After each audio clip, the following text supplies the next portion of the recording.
ನಿನ್ನೆ ಅದು face punch ಮಾಡೋದು ಒಂದು ಚಟುವಟಿಕೆ ಕೊಡ್ತಾರೆ ನಿಮ್ಮೆಲ್ರಿಗೂ.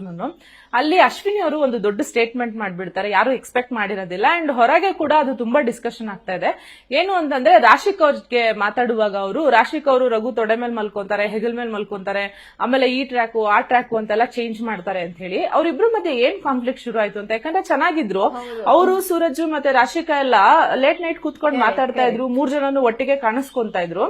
ಬಟ್ ಇದಕ್ಕಿದ್ದಂಗೆ ಏನಾಯ್ತು ಅವ್ರಿಬ್ರು ಮಧ್ಯ ಅಂತ ಇದಕ್ಕಿದಂಗೆ ಏನಾಯ್ತು ಅಂತಾನೆ ಗೊತ್ತಿಲ್ಲ. ಬಿಕಾಸ್ ಆ ಫೋಟೋ ಅಂಟಿಸ್ದಾಗ್ಲೂ ಅಶ್ವಿನಿ ಮ್ಯಾಮ್ ಅಂಟಿಸ್ತಾಳೆ ಅಂತ ನಾನು ಎಕ್ಸ್ಪೆಕ್ಟ್ ಮಾಡಿರ್ಲಿಲ್ಲ ಅವಳು. ಬಟ್ ಆ ವಾರ ಪೂರ್ತಿ ಅವಳು ನಂಗೆ ಹೇಳ್ತಿದ್ಲು ಅಶ್ವಿನಿ ಮ್ಯಾಮ್ ತುಂಬಾ ಫ್ಲಿಪ್ ಆಗಿ ಹೋಗ್ಬಿಟ್ರು, ತುಂಬಾ ಫ್ಲಿಪ್ ಆದ್ರು ಅಂತ. ಆಮೇಲೆ ನಾನು ಅಶ್ವಿನಿ ಮ್ಯಾಮ್ ಅಬ್ಸರ್ವ್ ಮಾಡಿರೋದು ಏನಂದ್ರೆ ಅವ್ರು ಯಾವ್ದಾದ್ರು ಫೋಟೋ ಹಾಕಿದ್ರೆ ಅಥವಾ ಅವ್ರು ಯಾರಿಗಾರು ಟ್ಯಾಗ್ ಕೊಟ್ರೆ, ಇನ್ನೇನಾದ್ರು ಕೊಟ್ರೆ ಇಮಿಡಿಯೇಟ್ಲಿ ಅವ್ರು ಬೇರೆ ಯಾವ್ದನ್ನು ಮರ್ತ್ಬಿಟ್ಟು ಅವ್ರ ಹೆಸರನ್ನ ತಗೊಂಡ್ ಹಾಕ್ತಾರೆ.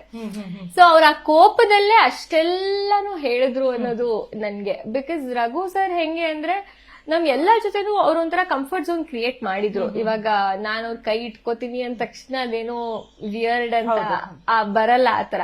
ಬಟ್ ಅವ್ರು ಹೇಳಿದ ರೀತಿ ಅಶ್ವಿನಿ ಮ್ಯಾಮ್ ಸರ್ಪ್ರೈಸಿಂಗ್ಲಿ, ಯಾಕಂದ್ರೆ ಅವ್ಳು ರಘು ಅಣ್ಣ ಅಂತ ಬಾಯಿ ತುಂಬಾ ಕರಿತಿದ್ಲು. ಅಂಡ್ ಅದನ್ನ ಎಷ್ಟೊಂದ್ಸಲಿ ಅಶ್ವಿನಿ ಮ್ಯಾಮ್ ಕೂಡ ಪಾಯಿಂಟ್ ಔಟ್ ಮಾಡಿ, ಅಂದ್ರೆ ನಿಮ್ ಬಾಂಡಿಂಗ್ ಚೆನ್ನಾಗಿದೆ ಅನ್ನೋ ತರನೇ ಪಾಯಿಂಟ್ ಔಟ್ ಮಾಡಿದ್ರು ಮನೇಲಿ.